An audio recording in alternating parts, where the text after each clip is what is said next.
చేస్తున్నాం. అలాగే చిట్టి ఎవరైనా సరే మీరు మా ఇంట్లో పాచి పని చేయండి. నేనే మిమ్మల్ని అసభ్యంగా మాట్లాడట్లేదు, ఏం తక్కువ చేయట్లేదు. మా ఇంట్లో పాచి పని చేయండి, వేకెన్సీ ఉంది. మా ఇంట్లో అంట్లు కడిగి బట్టలు ఉతకండి, మీకు చక్కగా నెలకు ₹1,00,000 శాలరీ ఇస్తాను, మంచిగా చూసుకుంటాం. మీరు ఈ విధంగా పచ్చళ్ళు అమ్మి అందరి చేత మాట్లాడిపించుకోవాల్సిన అవసరం లేదు అని అలాగే కూడా విజ్ఞప్తి చేస్తున్నాం. ఆమె చేసిన పని ఏంటంటే వాళ్ళు ఆ జీన్స్ ప్యాంట్ వేసుకొని లిప్స్టిక్ పెట్టుకొని పౌడర్లు పూసుకొని ఎవడైనా పచ్చళ్ళు అమ్ముతారా? ఆమె అడ్వర్టైజ్మెంట్ చూసినప్పుడు అర్థమైపోయింది. నేను అప్పటికి మా డార్లింగ్ అలెక్కిని అడగడం జరిగింది, ఎందుకు ఇంత రేట్లు అమ్ముతున్నావు అంటే ఆమె చెప్పింది ఏంటంటే కారం అంటే కేజీ ₹2,000 పెట్టి కొంటుందంట ఆమె, ఉప్పునేమో కేజీ 5,000 పెట్టి కొంటుందంట. మరి ఇంతంత రేట్లు పెట్టుకుంటే ఆ రేట్లకు అమ్మాలి కదా, అందుకే ఆ రేట్లు పెట్టి అమ్ముతున్నా అని చెప్పింది.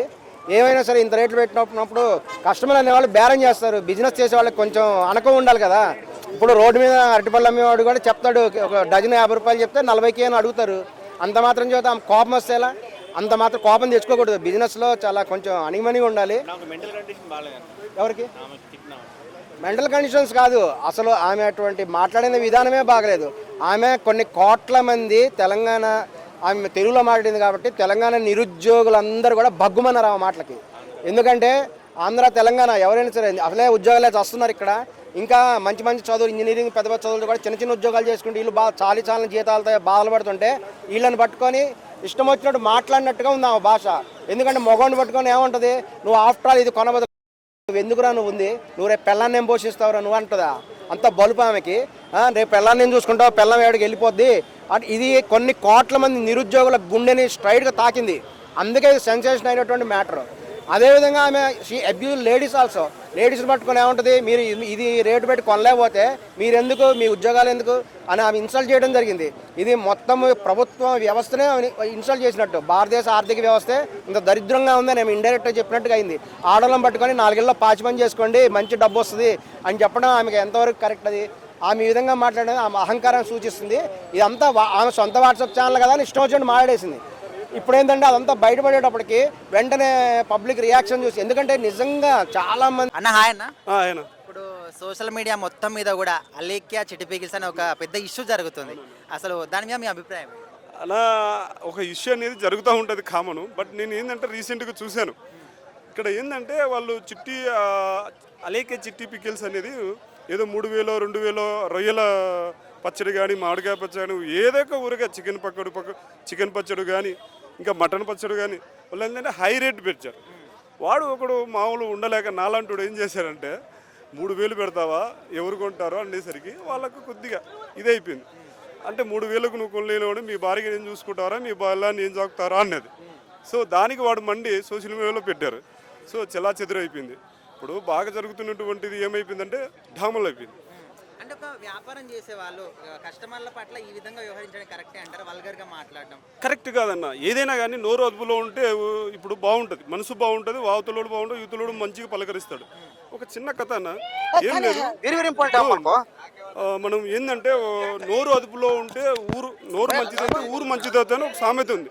దాని మాదిరి ఒక చిన్న కథ చెప్తుంది. ఒక రాజు ఒక పరిపాలన మంచిగా చేస్తున్నాడు. పేదవాళ్ళకు బట్టలు కానీ, తినే తిండి కానీ, తాగే నీరు కానీ ఉచితంగా ఇస్తున్నాడు.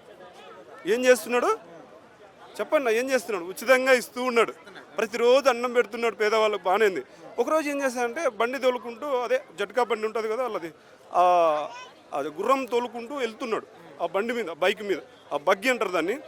అలా వెళ్తున్నప్పుడు ఒకడు నాలంటే కూడా అడ్డం వచ్చి ఆ బైక్ వాళ్ళ బండి, రాజు తోలుకున్నట్టు బండి అడ్డం వచ్చేసరికి సడన్గా ఏమైందంటే తిట్టినాడు రాజు. వాళ్ళు అప్ప కొడక లంచ కొడక అభిజీ తిట్టాడు. తిట్టేసరికి దీనికి ఏమైందంటే మండింది, లోపల మండింది, బయట చూపించలేదు. అతను పంచుతున్నటువంటి ఆ చీరలు కానీ, బట్టలు కానీ, ఇంకేదైనా పెడుతున్నటువంటి అన్నాన్ని కానీ ఇతను వెళ్ళలేదు. ఎందుకు వెళ్ళలేదు చెప్పండి? ఎందుకు వెళ్ళలేదు? మనసులో ఉంటుంది, ఆడుకుంటూ ఒక మనసు ఉంటుంది. యూత్లో సోషల్ మీడియా ఎవడైనా కానీ వాడికి ఒక మనసు ఉంటుంది. సో వాళ్ళని తిట్టకూడదు అంటున్నాను. ఎవరైనా కానీ నోరు అదుపులో ఉంటే బాగుంటుంది. ఇంకోటి ఏంటంటే నోరు మంచిదైతే ఊరు మంచిదవుతుంది. నీ బిజినెసే అని కాదు, సాక్షాత్ అనిల్ అంబానీ ప్రపంచాన్ని కానీ, దేశాన్ని కానీ ఊరుతో అయ్యింది ఒక రేంజ్లో ఊగుతున్నటువంటి అనిల్ అంబానీనైనా మనల్ని తిడితే ఏమైతే అంటే వాళ్ళ ప్రోడక్ట్ కొన్నాం.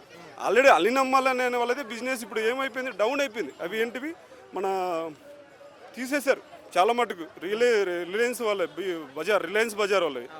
సో అట్లా నేనేమంటాను అంటే నోరు మంచిదైతే ఊరు మంచిది అవుతుంది. అంత మాత్రాన నోరు అదుపులు లేకుండా అడ్డగోళంగా ఎవరిని పడితే వాళ్ళని తిట్టకూడదు. అన్న హాయ్ బ్రో. హాయ్ అన్న. ఇప్పుడు సోషల్ మీడియా మొత్తం మీద కూడా అలేఖ్య చిట్టి పికిల్స్ అని ఒక ఇష్యూ నడుస్తుంది. సో దీని మీద మీ అభిప్రాయం ఏంటి? దాని మీద అంటే ఆమె అలా చేయడం అయితే తప్పు, అది చాలా పెద్ద తప్పు. సోషల్ మీడియా అలా చేసింది, అది ఎంతవరకు నిజం మాకు తెలియదు. మళ్ళీ ఈ మధ్యలో సారీ కూడా చెప్పింది, కాకుంటే ఆమె చెప్పే విధానం అదైతే కరెక్ట్ కాదు. ఇప్పుడు ఒక కస్టమర్ మీద వల్గర్గా మాట్లాడమే కాకుండా బూతులు కూడా మాట్లాడింది. అసలు ఒక కస్టమర్ పట్ల ఈ విధంగా వ్యవహరించడం కరెక్టే అంటారా? కరెక్ట్ కాదు. ఆమెకు చేస్తుంది, బిజినెస్ చేస్తుంది, కానీ బిజినెస్ మైండ్ అనేది కరెక్ట్ లేదు. ఆమె ఇప్పుడిప్పుడే చిన్న వయసు కాబట్టి అది చేయడం కూడా తప్పు, అలా చేయడం కరెక్ట్ కాదు. ఆమె అంటుంది కదా, వేరే వాళ్ళ చాలా మెసేజ్లు వస్తున్నాయి, అగ్లీగా చేస్తున్నారు. నేను ఒకరికి పెట్టబోయి ఒకరికి పెట్టేసిన, కానీ ఆరుగురు పెట్టింది. అంటే సైకలాజికల్గా కూడా నాకు ఏదో ప్రాబ్లం ఉందని చెప్తుంది. అసలు అట్లా ఉన్న వాళ్ళు ఎవరైనా ఇట్లా మాట్లాడరు, అది కరెక్ట్, అది తప్పు, అది కరెక్ట్ కాదు, అది తప్పు. బిజినెస్ చేయడం నేర్చుకోవాలి ఫస్ట్. ఆమె అట్లా చేయడం అయితే తప్పు, అదైతే కరెక్ట్ కాదు. ఓవరాల్గా ఈ ఇష్యూని బేస్ చేసుకొని ఒక వ్యాపారస్తుడు ఏ విధంగా ఉండాలంటే మీరు ఏం చెప్తారు? ఆమె ఇంకా నేర్చుకోవాలి, ఇప్పుడిప్పుడే నేర్చుకుంటుంది కాబట్టి ఇంకా నేర్చుకునే మైండ్లో ఉంది. ఇప్పుడు ఇది జరిగింది కాబట్టి ఆమెకి ఇంకా అన్నీ అర్థమైపోతాయి. ఇప్పటి నుండైనా నోటి అదుపులో పెట్టుకొని బిజినెస్ మెయిన్ ఇంప్రూవ్ కావాలంటే నోటి అదుపులో ఉండాలి, నోరు అనేది అదుపులో ఉండాలి.